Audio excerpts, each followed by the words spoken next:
আর এই ডিমটা কোথা থেকে আমার বাইকের নিচে চলে এলো? আরে ভাই আপনি জঙ্গলে কি করছেন? জঙ্গল থেকে চলে যান। আরে এই ডিমটা তো ভেঙে যাচ্ছে। এটা কিসের বাচ্চা এরকম?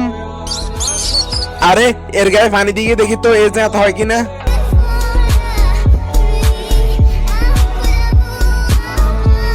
আরে তুমি এটা কার গায়ে পানি দিচ্ছ?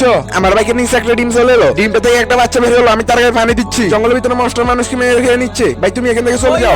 बचाओ मुझे। ভাই তুমি তোমার বাড়ি যাও, আমি এই প্রাণীটাকে জীবিত করে তারপরে বাড়ি যাবো। তুই এখানে দেখ মাস্টার হিসেবে দেখবি তোর কি হয়। আমি এখন চলে যাই। যে তাকে সাদা কালার সাবস্ক্রাইব বাটন টিপ দিয়ে যারা সাবস্ক্রাইব করে দিবে তাদের মা বাবা যেন অনেকদিন বেঁচে থাকে, আর যারা ভিডিওতে লাইক করে দিবে তাদের মনের আশা যেন পূরণ হয়ে যায়। আমি মন থেকে দোয়া করে দিলাম আমি। এই প্রাণীটাকে নিয়ে কোন একটা ফাঁকির বাসার ভিতরে রেখে দিব। আরে এটা তো একটা মাস্টারের বাচ্চা। তুমি আমার কথা শোনো, আমি তোমার বাচ্চাকে মারবো না, আমি তোমার বাচ্চাকে জীবিত করতে নিয়ে যাচ্ছিলাম। তুমি আমার বাচ্চা নিয়েছো, আমি তোমাকে ছাড়বো না। আরে তাহলে তুই এভাবে কথা শুনবি না।